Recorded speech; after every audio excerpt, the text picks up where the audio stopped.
All right, ladies and gentlemen, I'm your host, Chris Crenshaw, and we are live from the 336 once again for episode 197 of the 815 Exchange. And well, first off, I want to say happy Mother's Day to all the mothers out there in the world. We love you. We could not do any of this without you. I know I certainly would not be here in this seat without my own mother, and my grandmothers and just everybody, my aunt, all of them. All right, love you to bits and pieces.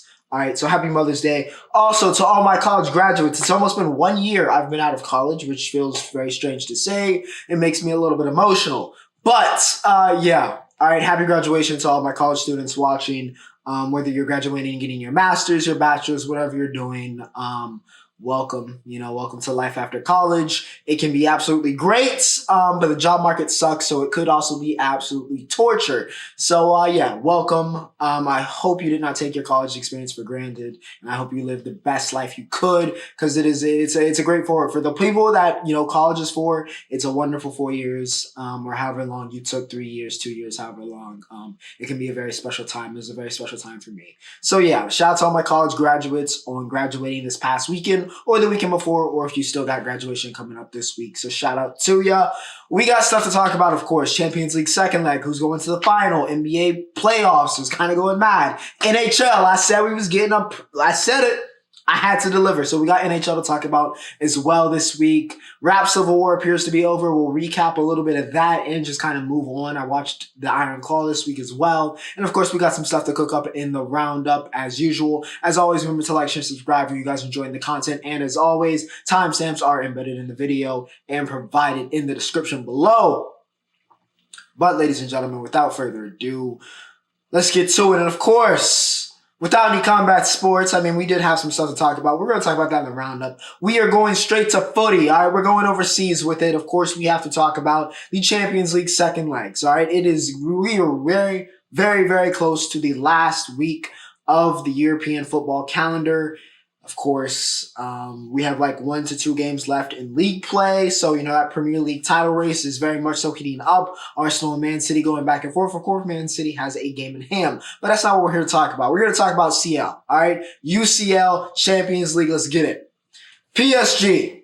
Would it be Kylian Mbappe's last stand in a PSG kit in the Champions League? I actually said that before he even announced later on in the week that he was officially leaving PSG, which of course is massive news. But I said, is this going to be the last stand? PSG has been a team that has clearly showed holes throughout this campaign, but somehow found a way to win, especially in the second legs here in the knockout stages.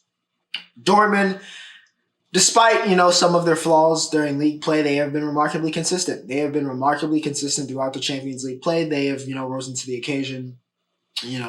So could it happen again? Would it happen again? And PSG was much of the same. As they were throughout the first leg, they were throughout the second leg. And they didn't have it.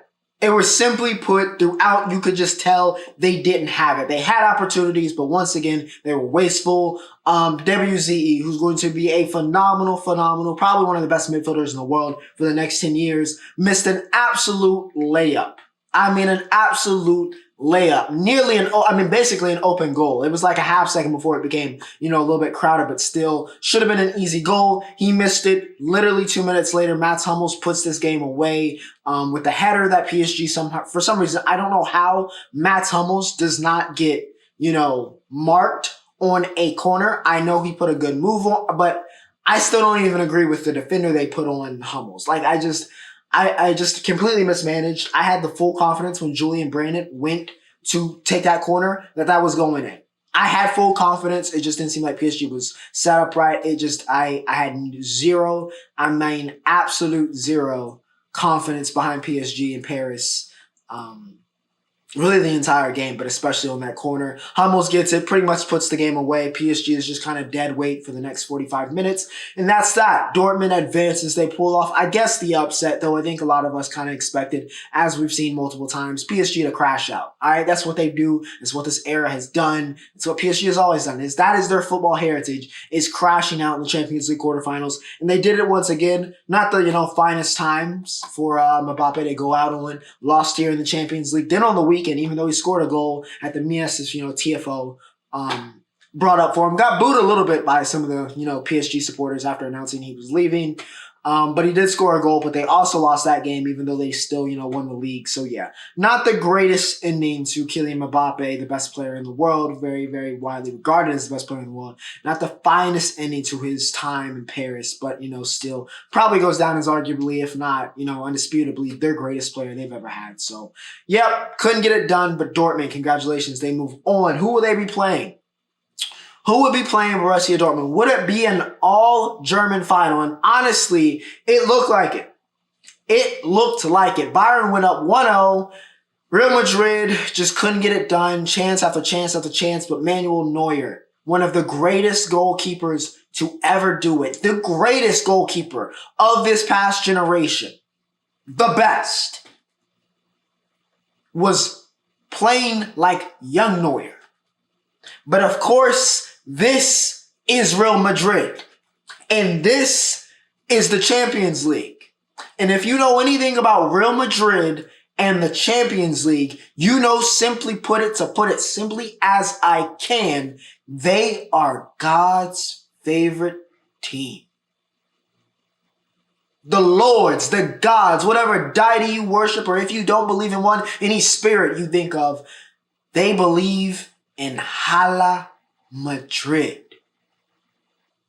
So it really shouldn't have been surprising that once again, the Real Madrid Champions League Voodoo, the Real Madrid Champions League Black Magic struck once again. No matter how great Bayern Munich is, no matter how legendary Manuel Neuer is, it came with a reckoning. And again, a super uncharacteristic mistake from Neuer simply bobbles the collection of the ball. Josulo, who's had a great year, by the way, for Real Madrid, even though he's like the third choice, striker or so on that team. He gets subbed on, has an impact, collects the bobble from Neuer, puts it in, ties the game, ties it up.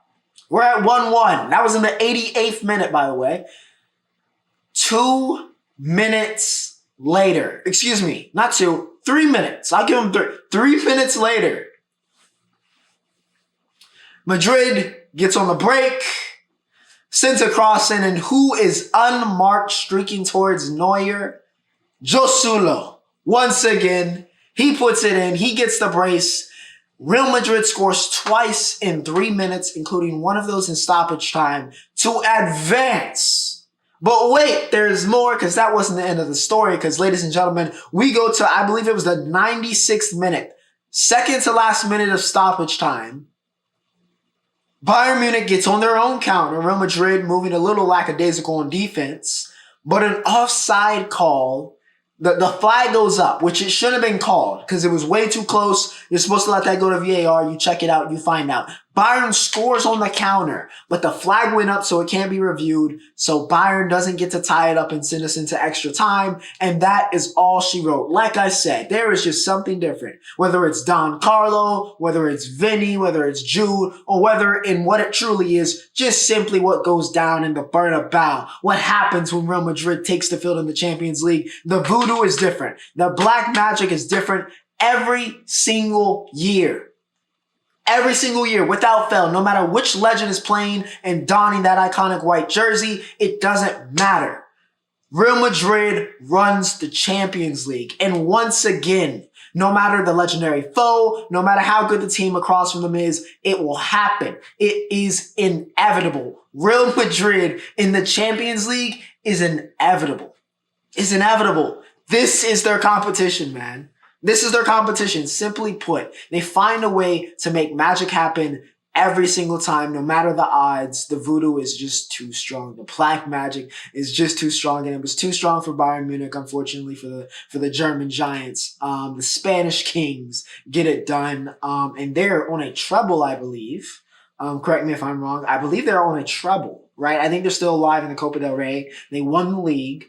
And Real Madrid on top, Champions League. You know how this goes. But that wasn't it. Because if you didn't know, the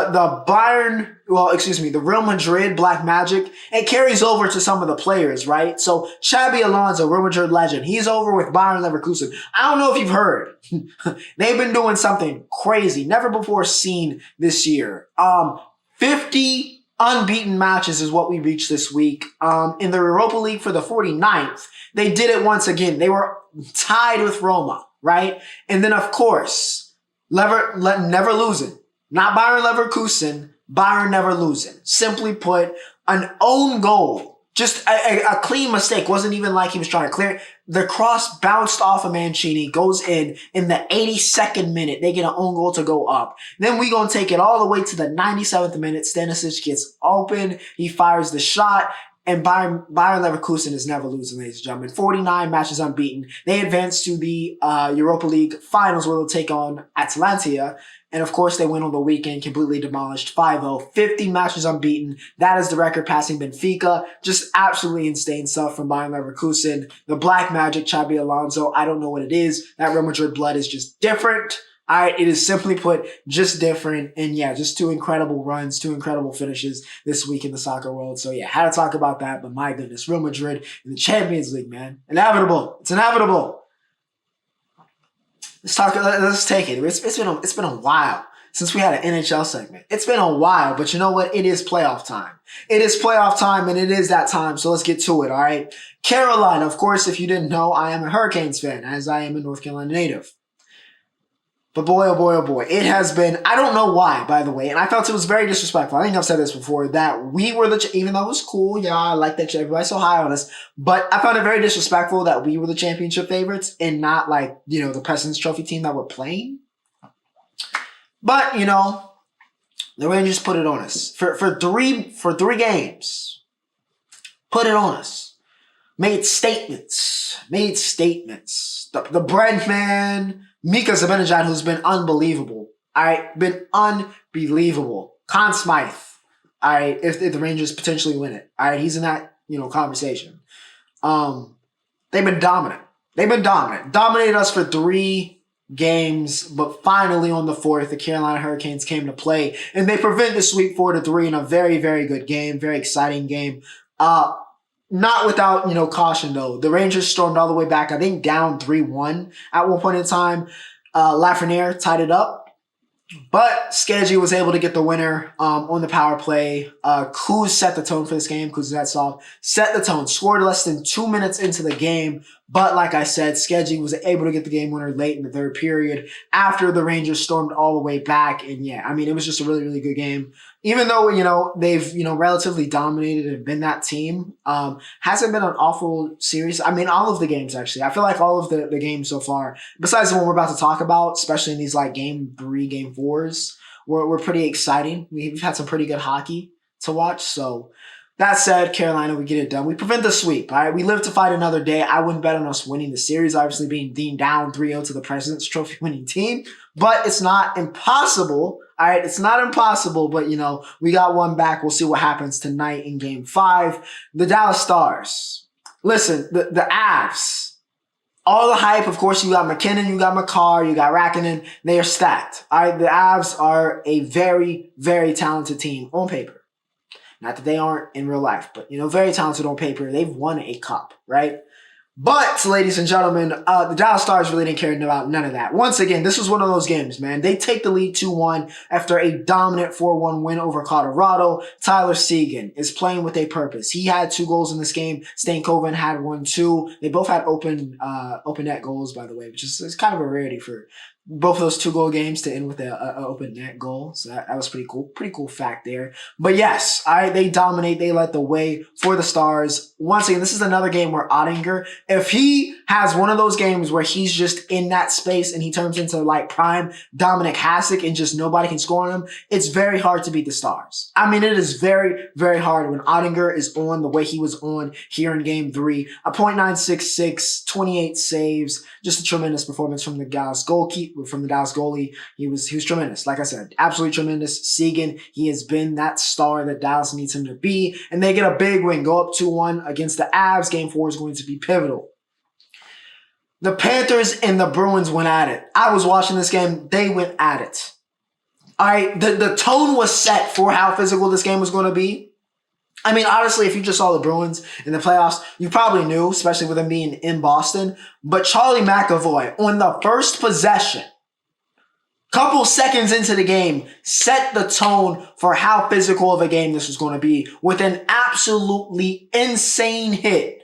I mean, an insane hit on Sam Reinhart. Brutal. Hit Sam so hard that McAvoy broke his stick. Not Sam's stick. McAvoy broke his stick on the hit. Crazy. I mean, set the tone, and it was a physical back and forth game. We had Pasta before he scored, throwing sucker punches. I mean, it was just a woof. Maroon was trying to fight. It was crazy. All right. It was absolutely crazy. It was box office though. Florida, however, despite all that from the Bruins, despite, the physical play, despite them being at home, despite it all, they didn't really care. They go up 3-1 in this series as they get the win 3-2. Like I said, the Boston went up 2 what? Yeah. They went up 2-0. Florida scored 3 unanswered. Lundell.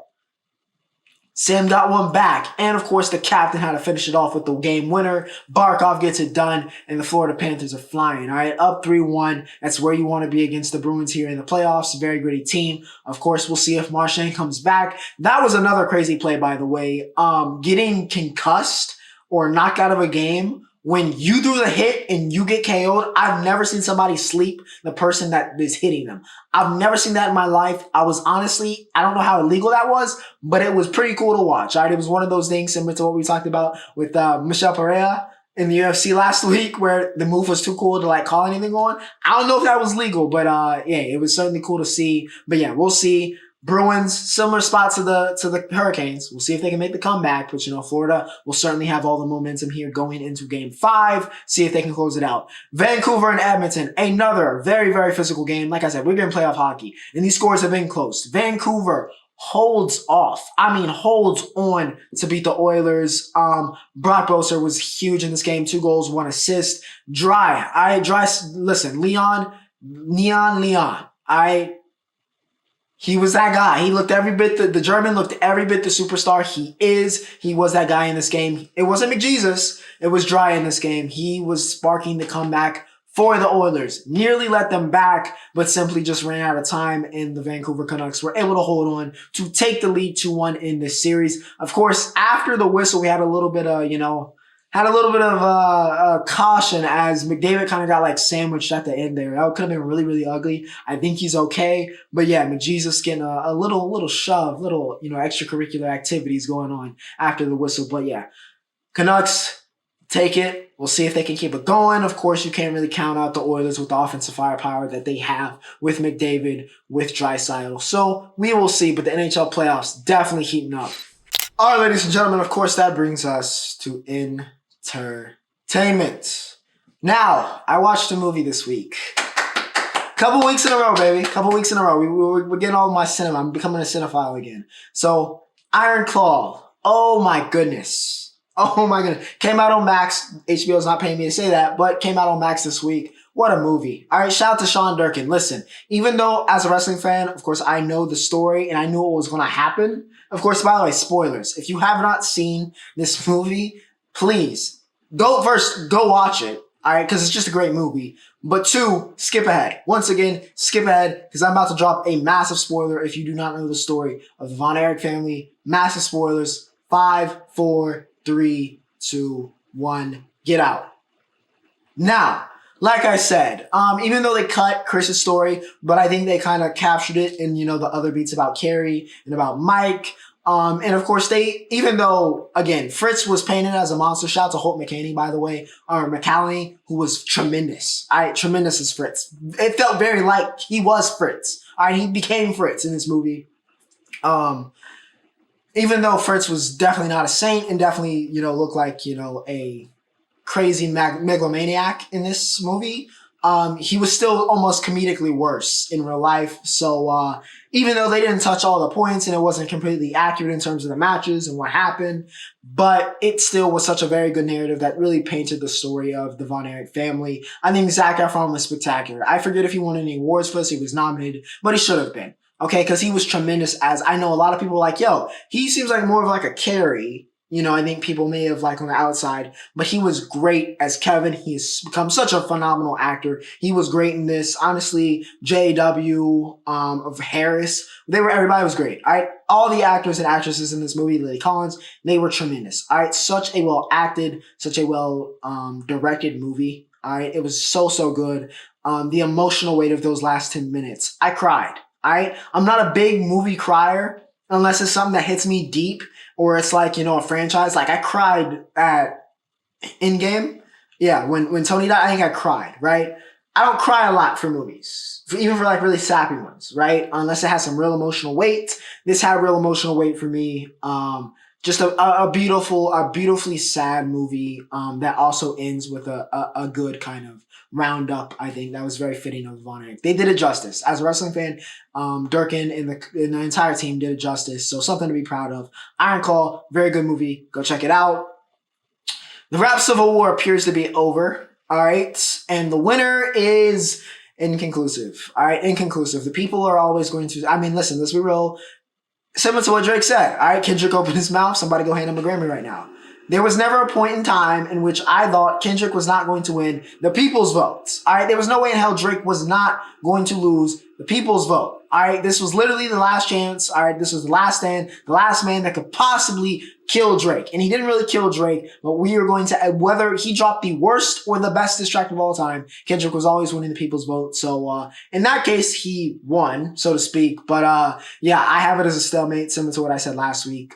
Just inconclusive. Neither one has really provided, any type of proof. I'm not buying this whole Riddler thing that we're seeing on Twitter. I think it's kind of funny, but at the end, I think it's just somebody trying to profit off of Drake's name.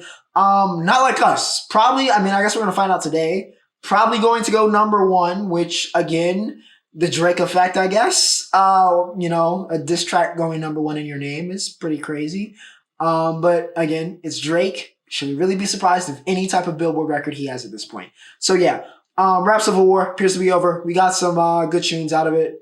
Kendrick got to rap again, which we see once every blue moon. So that was fun to see him motivated. And yeah, it was toxic as hell, but it was a moment in history. So yeah, we will see what happens. But Rap Civil War appears to be temporary over, or at least we've reached back to the Cold War portion for Drake and K-Dot.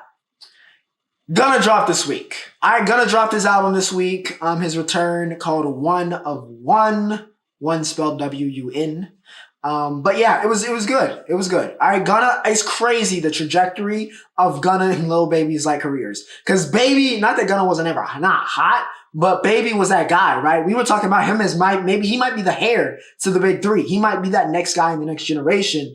And then it is just completely, it was like Baby went up and then boom.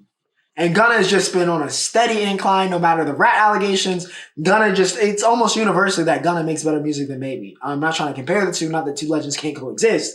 But, it's crazy to see how those two careers have kind of flipped. But yeah, Gunna, another very good project. I'm going to give it an 8 I feel like we've had a lot of albums kind of in this 8.4, 8.5 range. I'm going to give this one an 8.5.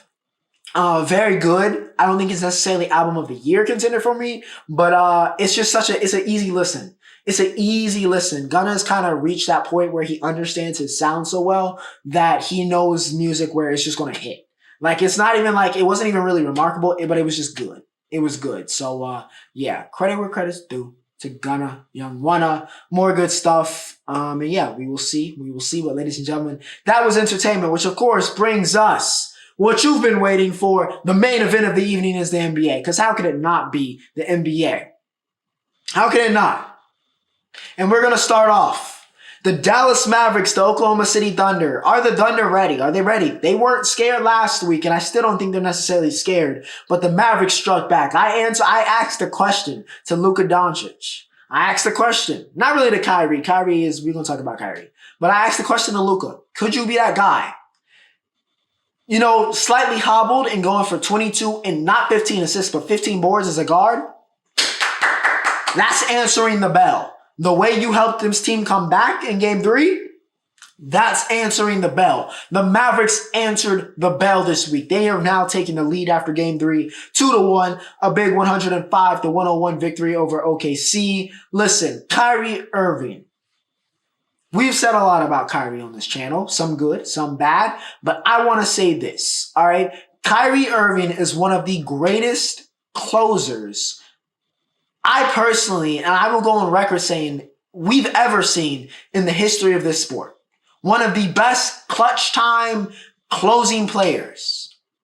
That dagger bucket where, I mean, very good defense.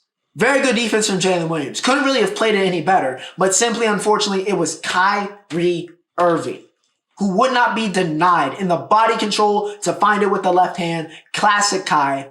Classic. He is one of the best closers we have ever seen, one of the best crunch time, one of the best clutch players I think we've ever seen in the history of the game. I don't know how many game winners he has, but I really don't care because when it's under 2 minutes, as much as we say Dame time, we really probably should be saying it's Kyrie time because I've never seen him falter. I've never seen him fail. Ice in his veins. Forget it, D-Lo. Kyrie really has ice in his veins. So yeah, shout out to Kai because he got it done. 22, 5, and 7 in this game. Like I said, Luka at 22 and 15. He answered the bell. A little bit banged up right now, but still answered the bell looking like the guy. You know, Kyrie is a star. No doubt about it. But let's be real. For all intents and purposes, this is Luka Doncic's team. He has to show up. He showed up in game 3. Shai was also a superstar. I know a lot of people felt the type of way about him not winning MVP and Jokic winning it last week. But hey. All right, Shai showed up 31, 10, and 6, and we're going to talk about what Jokic did. But yeah, 31, 10, and 6 for Shai. He was good, but needed some more help from the supporting cast. Needed a little bit more help. The Mavs came back. They were ready. They get it done. So yeah, Dallas, up good. Boston, what a week. You know, with the Bruins, of course, that didn't really end up, perfect, fine. It wasn't ideal with, what happened with the Bruins. But the Celtics are rolling. All right. Hey, Cleveland struck back, by the way. Cleveland got one back. But Boston, listen, Jason Tatum, Jaylen Brown. This is the game that when people talk about the Celtics, and how they need to play to be that team that they should be, this is the games you need from your two superstars, right? Or superstar plus star, depending on how you feel about Jaylen Brown. But yeah, Tatum remembered who he was. 33, 13, and 6 for JT in this game. He was dynamite. He was dominant. All right, he was dominant. He said, listen, can't nobody on the Cavs check me. I am Jason Tatum. Pull up, shoot. You know the drill. 33, 13, 6. He was a superstar. Jaylen Brown, 28 and 9. Exactly what you need from JB. If he's the best number 2 in the league, he needs to play like the best number 2 in the league. And boy, was he. All right, boy, was he in this game. Jrue Holiday, even after having an absolute stinker in game 2. I mean, it was bad. I'm not going to sugarcoat. I like Jrue. I think we all like Jrue. But he had a horrific game 2. He had a much better game 3. 18, 8, and 6 for Jrue. Spider might be the most underrated. I dare say superstar in the league right now. Because I just feel like he gets no love, but we're going to give Spider his flowers. Especially playoff Spider, who seems to be one of those guys that's just a different breed when it gets late, May, when it gets April. Listen, he becomes a different man. I don't know. Maybe he actually got bit by a spider and becomes Peter Parker or Miles Morales because he is that guy. All right, Spider had 33 in this game, but needed more. Darius Garland. We were a year ago talking about, DG to PG, DG to PG. Well, DG to PG needs to show up. I know you got Jrue Holiday and Derek White, strapping up on you. But Darius Garland, if you want to be a major part of this Cavs future, now is the time. Now is the time to show up. You needed more from Garland. Spider needed more help. Mobley he's playing well. I can't even fault Mobley, even though he didn't have as electric of a game 3 as he had game 2 and game 1. I can't fault him. The rest of that supporting cast, Isaac Okoro, I know you're a defender, but you got to score a little bit. It's the playoffs. All right. Celtics look like the Celtics, how they're supposed to look. Cavs, they wasted a really good performance from Spider, but he won't be the only 2 guard this week that got a, supporting cast that wasted his, very, very good performance. He won't the only one. He wasn't the only one, ladies and gentlemen.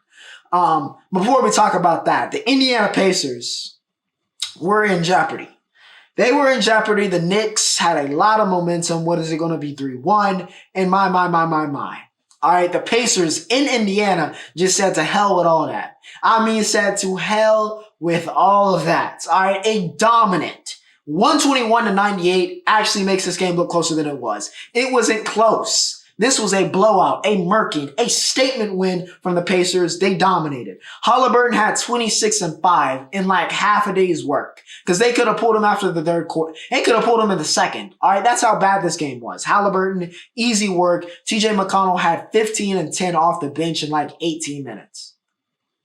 TJ McConnell, who's a good player, but listen, in like maybe 20 minutes, 15 and 10, Knicks didn't have a chance. It seemed like the co-king of New York, and the rest of the Knicks. I don't know if maybe it's the fatigue of playing 40 minutes every night, or if the Pacers just figured them out. But this was definitely the come down game. If they've been riding a high, this was a come down game, and it was back down to earth. All right, 6 for 17 for Brunson. Not going to win with how dependent they are on him. Dante DiVincenzo, 3 for 13. Josh Hart was basically irrelevant in this game. So yeah, the Nova Big Three was not, was not on. They were not on at all. I don't know, like I said, if it was this game where, the fatigue set in, or if it was just one of those games where nothing was going in. Or maybe it was both.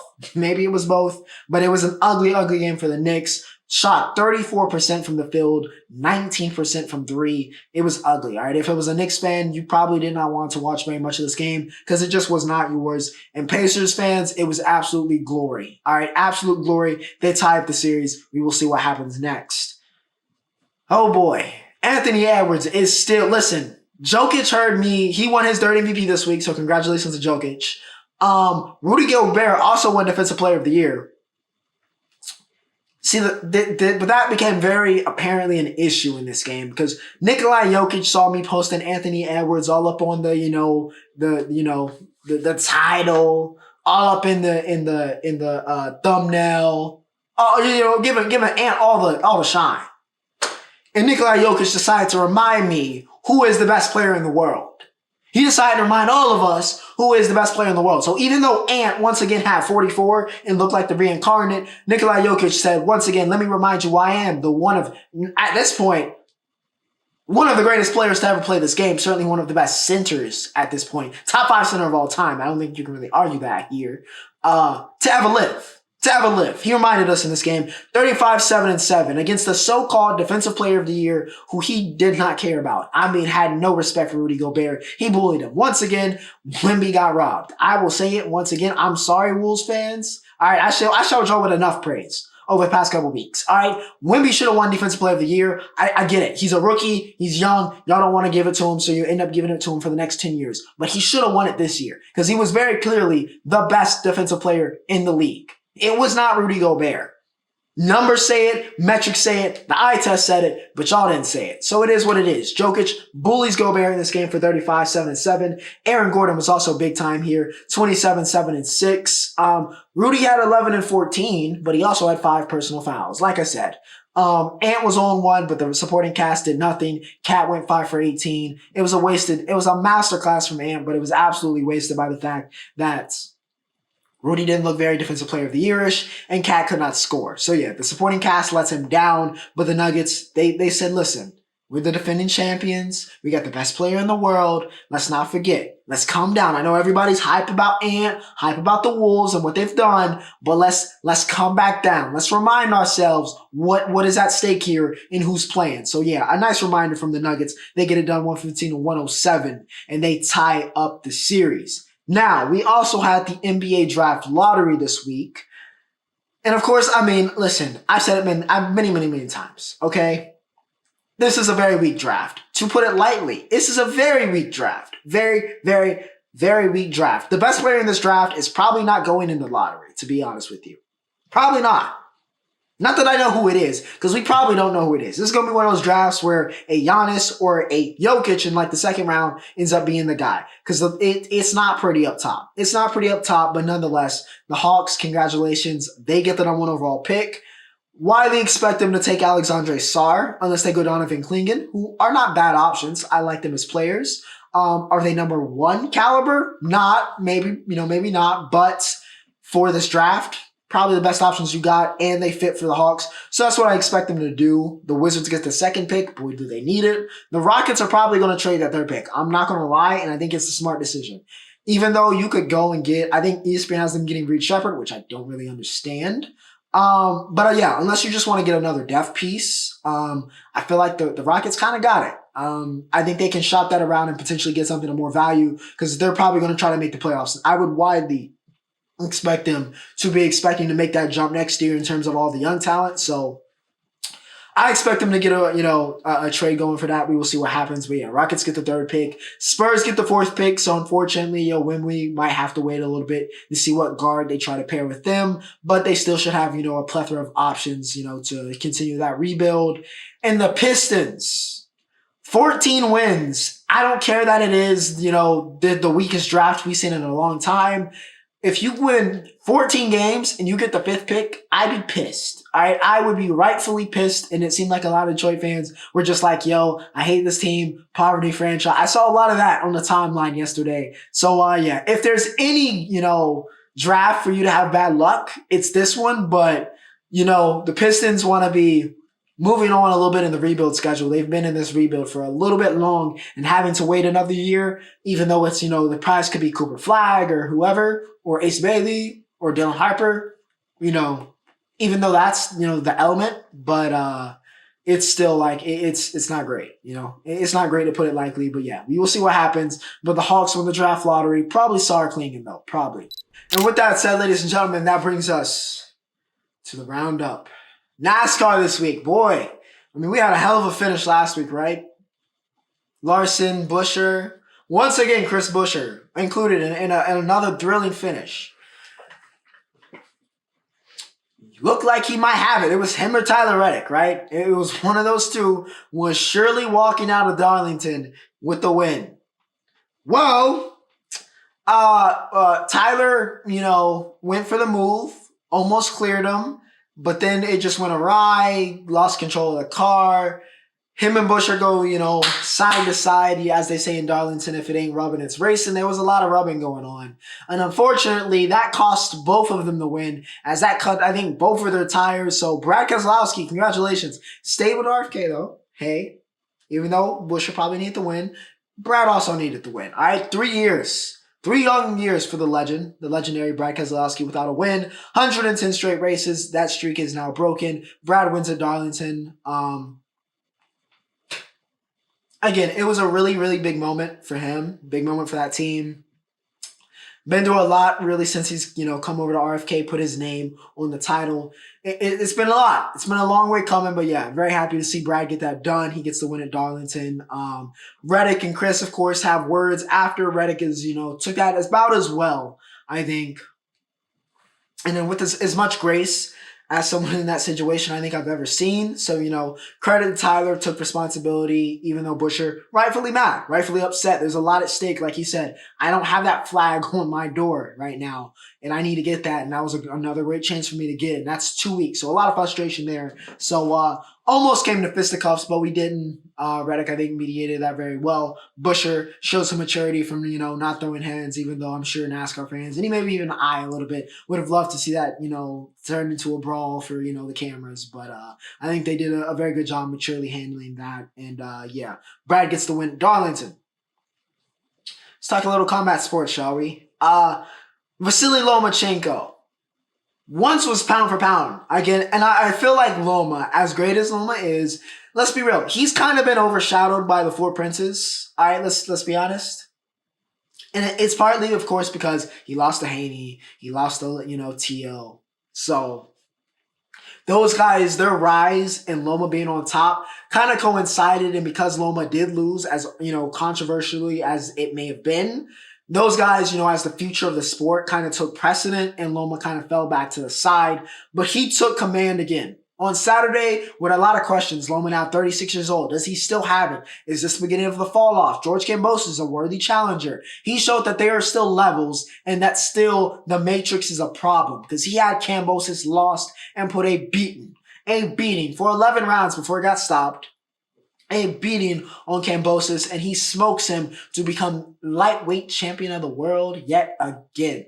Classic Loma performance, and honestly, one of the most, I think, when we look back at Vasily's career, I think this will be one of the most iconic performances that he has. All right, a unified lightweight champion in Kambosas, who, we saw him beat, again, now T.O. was on the verge of death, of course, during that fight, but he did beat T.O. He did beat T.O. He is a solid contender, not on the level of the Four Princes, and clearly, as we saw on Saturday, not on the level of Loma, but still a worthy contender.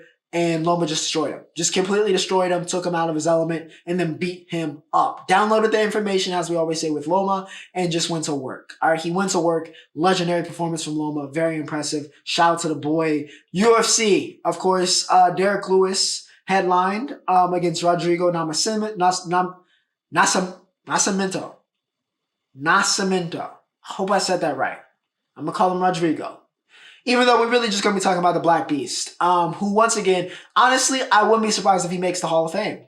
I honestly think Derek Lewis, just similar to a Cowboy Cerrone, off of entertainment and being a fan favorite, and all of the classic moments like mooning the crowd after he knocked out Rodrigo in this, is going to make the Hall of Fame.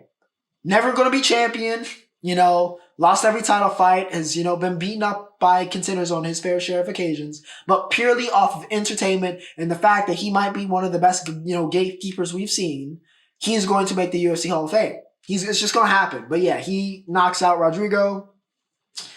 Somehow that wasn't the most impressive knockout, which is a rarity on a Black Beast card. Carlos Ulberg smokes Alonzo Minfield in 12 seconds. CKB got another one.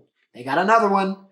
The counter boxing is just a different wavelength over there in CKB. With Volk, Izzy, and now Ulberg, it's different water over there. Different water in New Zealand and Australia. Different water. Ulberg, he might be one of them ones. We gonna see. I do have to give a shout though.